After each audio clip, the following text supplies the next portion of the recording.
sanad waliba malaayiin muslimiin ah ayaa sooma bisha Ramadaan iyagoo afkooda xiraya qoraxda xilliga ay soo baxdo ilaa iyo ay ka dhacdo muddo 30 maalmood ah.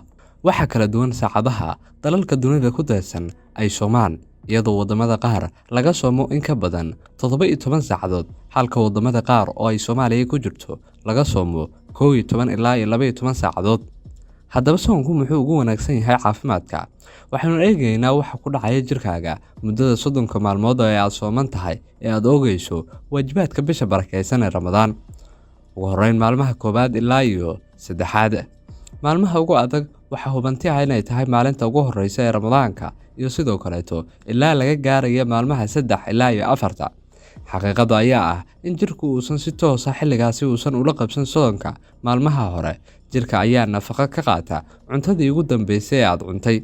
Wax yar kadib jirka waxa uu isticmaalayaa sokorta beerka ku kaydsan si uu tamar uga helo. Marka sokortu ay idlaato, waxyaabaha kaleeto ee jirku tamarta ka helo ayaa ah dufanta.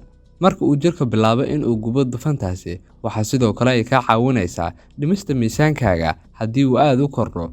Waxayna yareynaysaa dufanta faraha badan ee ku jirta jirkaaga iyo khatarta ah inuu qofku ku dhaco cudurro ay ka mid yihiin macaanka. Si kastaba sokorta jirka oo yar ayaa qofku u sababi karta in uu daciif noqdo difaaciisa. Xilligaasina uu qofku u dareemo xanuun aad u fara badan iyo sidoo kale tabar darri. Waana marka uu qofku uu dareemayo gaajada saa'idka ah, taasi oo lagu tilmaamo inay yihiin xilliyada ay soo dhowdahay aadaanka salaada maqrib. Jirka oo biyaha lumiya maalmaha 3 ilaa iyo 7 ee bisha Ramadaan. Marka uu jirkaagu la qabsado soonka, dufanta jirka ayaa isu beddesha sokor dhiigga raacda. Marka aadan biyo cabin soonka, habeenkii ayaa loo baahan yahay inaad cabto si aad u soo celiso biyaha ka lumay jirkaaga. Haddii kaleeto dhibaato ayay taasi ku noqon kartaa caafimaadka jirkaaga. Dhammaan cunooyinka waa inay isu dheelitirnaadaan xilliga soonka oo ay ka koobnaadaan cuntooyinka kaarboonka iyo sidoo kaleeto cuntooyinka dufanta.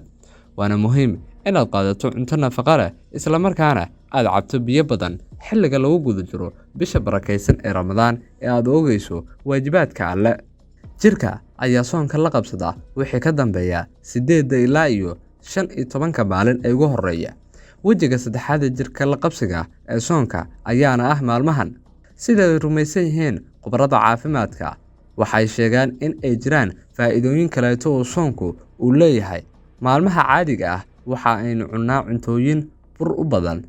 Taana waxa jirka ay ka hor istaagi kartaa in uusan si wacan uusan u shaqaynin. Balse xilliyada Ramadaanka oo qofku muddo dheer u baahnaanayo, sidoo kaleetana afkiisa aanu saaraynin wax cabitaan ah, ayaa u sahlaysa in burka faraha badan iyo sidoo kale dufanta jirka ka buuxda ay yaraato. Taasi ayaa ka dhigan in soonku uu saxo caafimaadka jirkeenna oo idil. Sidaas daraateed, soonka jirka waxa uu leeyahay faa'iidooyin aanan la soo koobi karin. Waxaana gabi ahaanba u dayactiraa qurxiyana bilicda muuqaalka qofka inta lagu guda jiro 30 maalin ee bisha barakeysan ee Ramadaan. Qashin saarka maalmaha 16 ilaa iyo maalmaha ugu dambeeya ee Ramadaanta. Muddada dhexe ee soonka, jirka ayaa la qabsada dhammaan hanaanka soonka.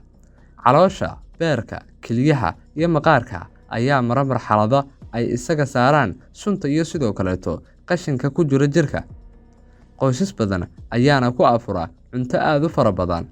Caafimaad ahaan, marxaladan shaqada xubnaha kala duwan waa in ay si buuxda u soo laabato. Maskaxduna waxay u baahan tahay tamar, adiguna awood badan ayaad u yeelan kartaa mar waliba oo aad soonto.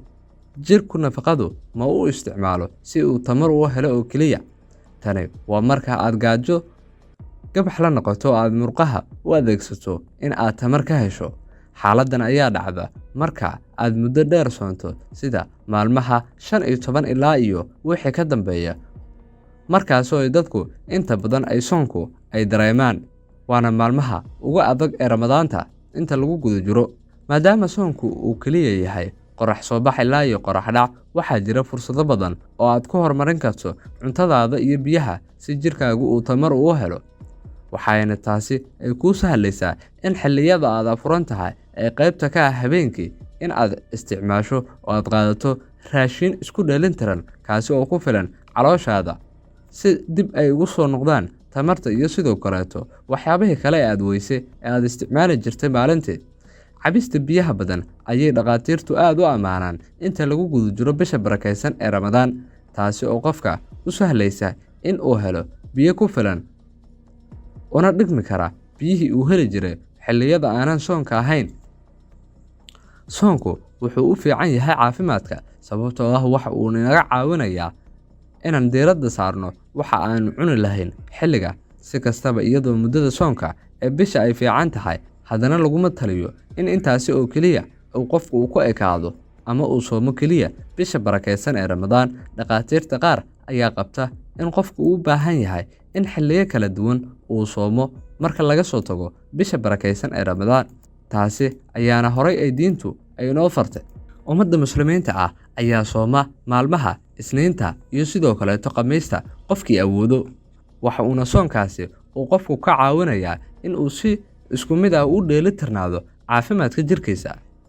In la soomo wax ka badan 30 maalmood si joogto ah ma u fiicno, balse in muddooyin kala duwan la soomo ayaa ah mid jirka ka dhigaysa in caafimaadkiisa uu dheelitirnaado marka laga soo tago bisha barakaysan ee Ramadaan.